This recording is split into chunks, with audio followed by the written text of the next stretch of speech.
Waste Bengal elections का second phase बिल्कुल sir पर खड़ा है और उससे पहले जो डेवलपमेंट सामने आ रही है वो सिर्फ पॉलिटिकल नहीं बल्कि हार्डकोर लीगल ड्रामा बन चुकी है। क्या इलेक्शन कमीशन ऑफ इंडिया ने फिर से कुछ ऐसा किया है जो लॉ के अगेंस्ट जा सकता है? क्या कलकत्ता हाई कोर्ट के ऑर्डर्स को साइडलाइन किया गया है और सुप्रीम कोर्ट के ऑर्डर्स को भी? या फिर ये एक ऐसा सिचुएशन है जहां लॉ और इलेक्शन मशीनरी एक दूसरे के सामने खड़े हो गए हैं? तो चलिए इसको डिटेल में समझते हैं, क्योंकि ये कहानी सिर्फ इलेक्शंस की नहीं बल्कि पावर, प्रोसीजर और कॉन्स्टिट्यूशनल लिमिट्स की भी है। और क्या इलेक्शन फेज के सेकेंड पार्ट से पहले लाखों लोगों का नाम वापस से लिस्ट से हट गया है? तो सबसे पहले बात करते हैं कलकत्ता हाई कोर्ट की, जहां एक पिटीशन फाइल होती है just before second phase of elections. अब ये मैटर सुन रहा है एक डिवीजन बेंच जिसमें चीफ जस्टिस सुजय पॉल और जस्टिस पार्थ सारथी सेन शामिल थे।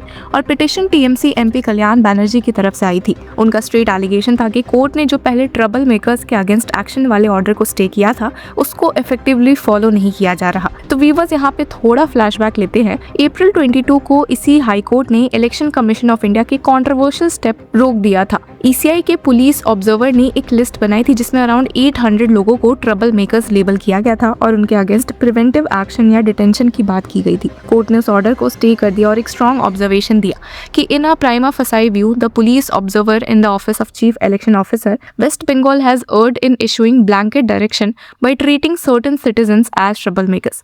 Hello law lovers and justice seekers, welcome to Law Chakra. हम आपके लिए लेकर आए हैं कुछ बहुत ही exclusive. Introducing Law Chakra prime membership, जो आपको देगा exclusive access like never before. बनिए लॉ चक्रा की प्राइम मेंबर और अनलॉक कीजिए full potential of legal knowledge. अभी ज्वाइन कीजिए। यहाँ पे कोर्ट का कोर कंसर्न ये था कि बिना किसी स्पेसिफिक ऑफेंस के एक ब्लैंकेट कैटेगरी क्रिएट करके लोगों को टारगेट नहीं किया जा सकता है। और इसी कंटेक्स्ट में कोर्ट ने ये भी कहा कि इलेक्शन कमीशन ऑफ इंडिया ऐसे ब्लैंकेट डायरेक्शन इशू नहीं कर सकता जब इलेक्शन ऑफेंसेस ऑलरेडी स्टैट्यूट्स के अंदर गवर्नड है। लेकिन अब जो नई कंट्रोवर्सी आई है वो और इंटरेस्टिंग हो जाती है, क्योंकि पिटीशन में क्लेम किया गया है कि ईसीआई ने एक फ्रेश लिस्ट प्रिपेयर कर ली है और अराउंड 350 लोगों को जिनके अगेंस्ट फिर से एक्शन लेने की बात हो रही है। मतलब एक तरह से वही एक्सरसाइज बस नए फॉर्मेट में। नेचुरली सवाल उठता है कि क्या ये कोर्ट के ऑर्डर को इनडायरेक्टली बाईपास करने की कोशिश है? अब सीनियर एडवोकेट कल्याण बंदोपाध्याय जो पिटिशनर की तरफ से अपीयर हो रहे थे, उन्होंने पहले ही कोर्ट में आर्ग्यू किया था कि ईसीआई के मेमो में क्लियरली लिखा गया था कि लिस्ट में जो लोग हैं वो actively involve in intimidating voters and creating disturbances in the electoral process है। और सबसे इंपॉर्टेंट बात ये थी कि इस लिस्ट में इलेक्टेड रिप्रेजेंटेटिव्स भी शामिल थे, जैसे काउंसलर्स, पंचायत मेंबर्स, एमएलएज और एमपीज। और एक और इम्पोर्टेंट आर्ग्यूमेंट जो उठाया गया वो ये था कि ईसीआई की लिस्ट स्टिग्मेटिक है। क्यों? क्योंकि बिना प्रूफ के किसी को ट्रबल मेकर डिक्लेयर कर देना उनके रेपुटेशन को अफेक्ट करता है और इनडायरेक्टली उनके वोटिंग राइट्स को भी इम्पैक्ट कर सकता है। अब पर व्यूअर्स, इसी के पैरेलल एक और लीगल इशू कलकत्ता हाईकोर्ट में चल रहा है जो इक्वली क्रिटिकल है,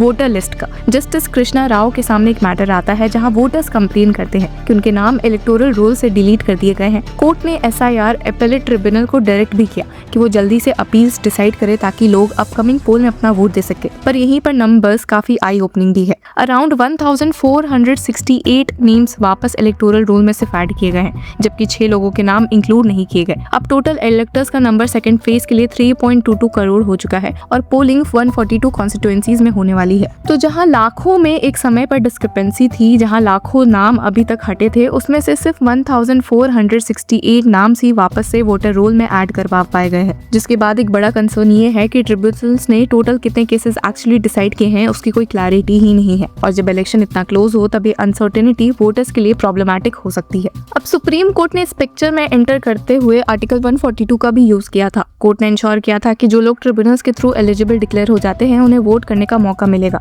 और एक एक्स्ट्राऑर्डिनरी कॉन्स्टिट्यूशनल पावर था जो जस्टिस इंश्योर करने के लिए यूज हुआ था। लेकिन सबसे शॉकिंग फिगर ये है कि पूरे एसआईआर एक्सरसाइज में अराउंड 91 लाख लोगों के नाम इलेक्टोरल रोल से डिलीट किए गए हैं, और ये नंबर खुद में ही एक मैसिव डेमोक्रेटिक कंसर्न रेज करता है। और अगर वापस आते हैं इलेक्शन कमीशन ऑफ इंडिया के रीसेंट मेमो पर जो अप्रैल 27 को इशू हुआ था, और इस मेमो में थाउजेंड्स ऑफ इंडिविजुअल्स के नाम दिए गए हैं डायरेक्टर जनरल ऑफ पुलिस को। वेस्ट बंगाल को डायरेक्शन दिया गया है कि प्रिवेंटिव डिटेंशन एक्शन लिया जाए उन लोगों के अगेंस्ट जो मे अटेम्प्ट और मे कंस्पायर टू इंटिमिडेट वोटर्स। अब मेमो में लिखा गया है A strong and unambiguous message must be communicated that preventive arrest, raids and other lawful actions are required in the interest of free and fair polls। यानी ECI अपनी तरफ से ये जस्टिफाई कर रही है कि ये स्टेप्स नेसेसरी है। लेकिन पिटिशनर साइड का कंसर्न भी इक्वली स्ट्रॉन्ग है। आर्ग्यू किया है कि बिना किसी स्पेसिफिक क्रिमिनल केस के अगर लोगों को अरेस्ट या डिटेन किया जाता है तो ये अ direct assault on personal liberty and the democratic process है। इसी की वजह से उन्होंने ये भी आर्ग्यूमेंट दिया था कि election related offences already cover होते हैं भारतीय न्याय संहिता, भारतीय नागरिक सुरक्षा संहिता और representation of the people act 1951 के अंदर। और एम्फसाइज भी किया था कि competent statutory authorities must independently exercise discretion. मतलब हर इंडिविजुअल केस को इंडिपेंडेंटली असेस करना पड़ेगा। एक जेनरिक लिस्ट बनाकर सब पर एक जैसा एक्शन नहीं लिया जा सकता। अब लास्ट हियरिंग में स्टेट ऑफ वेस्ट बंगाल की तरफ से एडवोकेट जनरल किशोर दत्ता ने भी इसी लाइन को सपोर्ट किया था और एक बहुत ही डायरेक्ट स्टेटमेंट दिया था, trouble maker is not a category known to penal law. ये एक पावरफुल लीगल पॉइंट था क्योंकि अगर कोई कैटेगरी लॉ में डिफाइंड ही नहीं है तो उसके बेसिस पर कोर्सिव एक्शन लेना क्वेश्चनेबल हो जाता है। पर वहीं ECI की तरफ से सीनियर काउंसिल DS नायडू ने भी अपीयर होते हुए कोर्ट से टाइम मांगा था अपने एफिडेविट को फाइल करने के लिए। मतलब अभी ECI का डिटेल्ड डिफेंस आना बाकी है, पर तब तक के लिए कलकत्ता हाई कोर्ट ने क्लियर डायरेक्शन दिया था कि any exercise of preventive detention action must be undertaken strictly in accordance with relevant detention law. और साथ ही कोर्ट ने ये भी ऑर्डर किया था कि जो इम्प्यून्ड ऑर्डर है उसका इफेक्ट और operation till the last day of June या अगले ऑर्डर तक स्टे रहेगा। पर वहीं मेमो में क्लैरिफाई किया गया है कि this order will not come in the way of the civil police authorities to proceed against any person who commits an offence और एनी पीनल लॉ।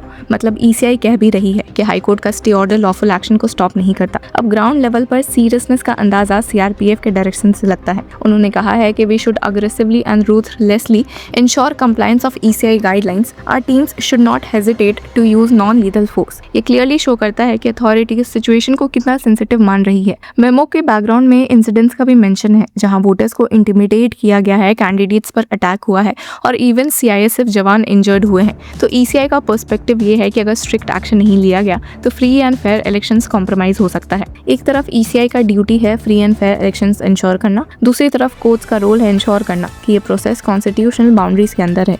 और अब जब सेकंड फेज का काउंटडाउन चल रहा है तो सिर्फ पोलिंग बूथ्स ही नहीं बल्कि कोर्ट रूम्स भी इक्वली इंपॉर्टेंट बैटल ग्राउंड बन चुका है, क्योंकि कभी कभी डेमोक्रेसी की सबसे बड़ी लड़ाई बैलेट से नहीं बल्कि बेंच के सामने लड़ी जाती है। तो व्यूअर्स, इस पूरे मुद्दे पर आपकी क्या राय है? Do let us know in the comment section. Until then keep following law चक्र।